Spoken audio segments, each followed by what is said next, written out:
Hello, welcome to the Sleepover Club, which is a new series I'm starting, where we're going to talk about things that are important to us. That was really vague. So I took a bit of a break from talking about things that are important to me on YouTube because I found it was very intimate. I was saying so much about myself and I was giving so much away and I was trying to regain that balance. And now I think I've regained the balance. I really want to start reintroducing talking about things that aren't fashion, aren't beauty, aren't lifestyle things, just stuff that affects all of us and I think we could really do with some frank conversations about. So this is the series in which I'm going to do that. This is the Sleepover Club. This is going to be a series where, and this is totally paying homage, by the way, to the Sleepover Club book series, which was all about this group of 5 friends who'd hang out together, and it kind of embodied exactly what I wanted with the intimacy, but I want this to be a discussion between all of us in the comments, and it extends to Instagram, to Twitter. I really wanted that kind of, the coziness, the intimacy of it, but it being very frank and very honest. And so here we are. I am wearing my pyjamas. By the way, these are the only pyjamas I seem to own. I really need to get some more. And then with a little top underneath, because this is so gapey, my goodness. And then I've got a cup of tea, because I was like, people drink nice things at sleepovers. And, wait for it, I have snacks. So this is Rocky Road. And we're just going to have a chat. I don't think I've vlogged since I moved in. I'm going to decorate this place all nice and make it look all good. That's all in the works. But I can't really hold off for that anymore. So here we are. Today we're going to talk about therapy. For the record, I'm drinking T-Pig's Everyday Brew. I put a little halo on it and stuff. So today I wanted to talk about therapy because I have just finished my first of many, I'm sure, stints in therapy. I was in therapy for 1.5 years and I've kind of called it quits as of last week. So I just have come to the end of this particular time with it. So I thought it'd be a good time to discuss it while it's still fresh in my mind, how I got there, what it's like, and so we can try and, especially on the tail end of Mental Health Awareness Week, kind of break down that stigma. Therapy is so normal and so important, and I was really lucky in that I just went straight into it, as I'll explain, and didn't have that much fear about it, whereas obviously a lot of people, there's a lot of stigma around it, people don't really like it, or they just don't talk to anyone anyway. There's loads of reasons. So I've got some facts. So there was a briefing paper released by the House of Commons last month about mental health statistics for England. So I'm quoting from that. This is all about UK statistics and it's very recent data. So an estimated 1 in 6 people experienced a common mental disorder, e.g. depression, anxiety, or something kind of along those lines in the past week. That's 1 in 6 of us. So the common mental disorders, which they referenced before, are types of depression, anxiety, panic disorder, phobia, and OCD. And as of December 2017, about 1 million people were in contact with a mental health service in the UK. And importantly, the common mental health disorders are most pronounced in those aged 16 to 24. So with that in mind, it's no surprise that I sought out therapy. I'm definitely one of those 1 in 6, and I'm sure 1 in 6 of people watching this probably are, if not more, suffering from those common mental health disorders. So now is a good time to tell you how I got into therapy. So, the year is 2016. I had a not good 2016, shall we say. I lost 2 friends at the beginning, 2 of my best friends at the beginning of the year, and then I lost my boyfriend in November of that year, my ex-boyfriend.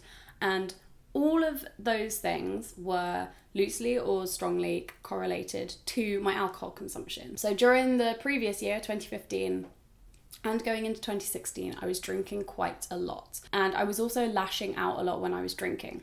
So I, lost these relationships with people. I was in a deep hole. And I realized within about the first week of my relationship breaking down, I needed some kind of solution. I'm one of those people who's a problem solver. I like to wallow, obviously. I mean, it's totally natural, but I also am very proactive in finding solutions to make me feel better. I very much live on the notion that if you can do something about it, then you should. And if you can't do something about it, then you have to adapt to make it work for you. So with that in mind, I decided to seek out therapy. Now, I went privately. I didn't even bother trying to use my GP and then getting referred and then being put on a waiting list because of a couple of reasons. Number one being that I hadn't had very positive experiences with GPs and my mental health before now. It was usually every time I went to the GP with an issue, like I had phobia issues, I had anxiety, I was diagnosed with anxiety, but I was kind of told it was hormonal or I was prescribed drugs, and I didn't feel that that was an appropriate response. I thought I'd have to be convincing my GP that there was something wrong because I wasn't depressed. I was anxious as hell, but I wasn't depressed. And I didn't need CBT, I needed talking therapy. And trying to bring alcohol into that, I felt would open a can of worms when I didn't even know what was wrong with me with regard to alcohol. I didn't want to claim I was an alcoholic because then they'll just send you to AA, which I tried as well, but yeah.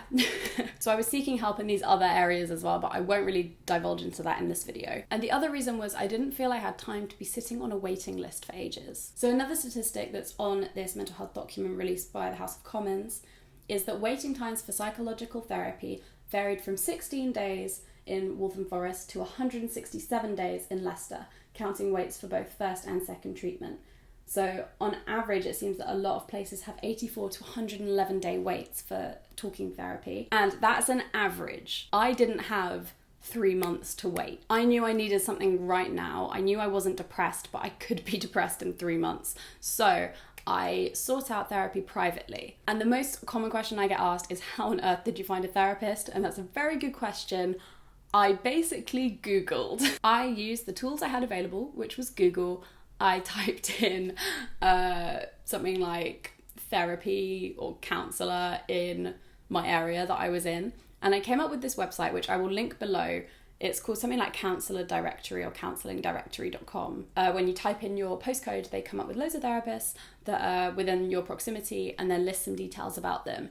It's a really good directory. So I found 2 or 3 people on there and I called them all up and I booked trial sessions with them. So most private therapists offer a kind of trial session for free to see if you fit them or not, basically. So it's for you to assess whether you feel comfortable around them and you feel like they'd be a good therapist for your needs, and for them to assess whether they think they'd be a good therapist for your needs. So I did that, and I think I called about 3 therapists, and I booked this one trial run, this one first session with a woman. I like the first woman I called, basically. And so that was the first session I organised. Then I organised 2 more first sessions, but it turned out that the first session with this woman was perfect for me, and I cancelled the other 2. So I had actually explored therapy before. I went to one session in my hometown privately when I was really struggling with my anxiety, and I went to this session, and the therapist was really, really closed and really, really cold.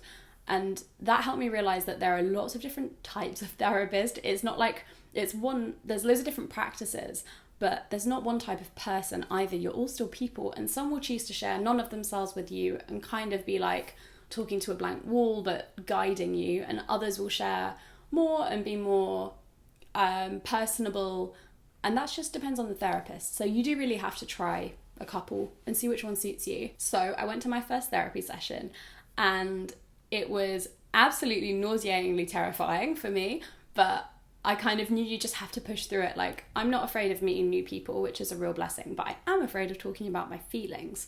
So, and I was afraid as well that I was just going to explode because I was 1.5 weeks out of a breakup, and I thought I was an alcoholic, and I'd had a really rough year. So I kind of knew that while I hate giving my emotions to people, especially new people, it's just going to happen. Like, that's what I'm going to be paying her for. So I got that and I did the first session, and that just kind of consisted of finding out a little bit more about me, where I'm from, what I was looking to get out of the therapy. It was quite relaxed. It definitely soothed me a lot. And then we got onto the subject of payments. So I must have read somewhere, or someone had told me, that you can try and agree a lower fee for your therapy, because if you're a young person especially, or if you have a job that pays like a normal, like even the London living wage wouldn't have allowed you to pay the full amount for the therapy I was getting. So I kind of knew, someone had told me that like therapists did have a kind of space for lower income people. And so when we got onto the topic of payment, I said, look, I can't afford, it was going to be £65 a session. I said, I can't afford £65 a session. However, I can afford this amount. And she said, that's fine. I only have a certain, she has a quota of number of clients she can take for a lower fee. And she said that was fine. She said my fee was fine. So we, for that year and a half, worked on that basis of that fee. And she said, the only thing I ask is just let me know if you need, if your circumstances change, basically, and you're earning more money or you're earning less, you just have to let me know. And that was really good. And so it fit my budget. And although it was obviously a fair bit of money to spend once a week, I kind of saw it as like, well, if I want my teeth professionally cleaned or something, like I will pay that money to get that kind of health treatment that I think will benefit me. And these kind of health things that you do for yourself, I had to start seeing mental health as being as financially important as me buying my fruit and vegetables every week. So I had to make this kind of mental change and be like, okay, I value my mental health. I'm willing to spend this money a week. And I could have said a lower fee if I thought that was appropriate, but I was really aware that I was paying this woman for her time and for her expertise, and that she was going to really help me, and she was incredibly skilled at what she did. Oh, I just went and got the post. But yeah, what was I saying? So we started with weekly sessions. I went once every week for about a year or so, bar holidays or when one of us was away. As we went into the last half year, it kind of went down to about once every 2 weeks, partially because I moved and because we just got busy, and I didn't feel I needed it as much after that first year. And I don't know the exact kind of therapy I had. It was definitely a form of talking therapy. There was a lot of talking, but I was also taught techniques with which I could deal with my anxiety or deal with kind of centering myself, removing myself or distancing myself from a really emotive situation, and being able to kind of find like a bit of peace, inner peace basically, within a situation. So I was taught those techniques as well. So that was the kind of structure of our sessions. We'd talk a lot, I'd say like at least 85% of what I did in those sessions was talk, and then like a 15% was learning skills to help me deal with the things I was talking about. One time I had to whack a pillow and yell, but that's not normal. And the reason I stopped was, one, because I moved away and it was taking a pretty much 4-hour round trip journey for me to go to therapy, do therapy and come back. And two, because I kind of realised I didn't need it right now in the same way. Like I could have kept going forever. Like you can just keep going with therapy. It's always going to be really beneficial for you. But for me at this time in my life, I feel very happy, very comfortable, and I don't think it's necessary. And because of the amount it is, I was kind of like weighing up what was going on. I was like, do I find a new therapist over where I live now? And I just thought, you know what, I think I'll definitely go back to it. I don't think this is the end of the line for me and having therapy, but I just think right now it's not necessary. So I'm not taking it. I'm not having it anymore. And for people who are asking, well, was it helpful? It was so helpful. It's been incredibly useful for me in that it's helped me kind of learn more about myself and how I deal with things and how I can better deal with things. And it's also taught me coping techniques and strategies to help me deal with the really difficult situations and how to communicate better as well. And it's also just enabled me to kind of offload a lot of stuff that I wouldn't have really talked to anyone about otherwise. So I've found it incredibly useful, incredibly helpful, worth every penny. Yeah, is that all I have to say about this? I don't know if there's anything else to add really. So would I recommend therapy? Yes, I would, but I'd recommend private therapy just because I haven't tried NHS therapy. I also know there's a limited number of sessions with NHS therapy and it can be a really long wait, but I wouldn't discourage it. I think get yourself on the waiting list and then maybe see another therapist for the amount you can afford if they offer that. I believe a lot of therapists do offer that reduced fee kind of section. They have a small quota that they can fill with those people who can't pay the full amount, and I think that's great. I think it's always worth asking about. Even if you're not 100% you'd even want to do private therapy, I would definitely look into it if you're struggling and if you feel it might be beneficial to you. So yeah, that's kind of what I have to share about all of this, and I hope it's helped some of you. I will leave the links to the public health document I was talking about, and to the counselling directory, and anything else I can think of in the description. And yeah, thank you so much for watching. Let me know if you like this series idea. Let me know if there's other ways I could do it, if there's people I could bring on. Who would you like to see? What would you like us to talk about? I've got a really exciting one coming up next month that I think will be really good. Or the month after. Might be the month after, but I've got a really good one coming up. So thank you for watching, and I will see you in my next video.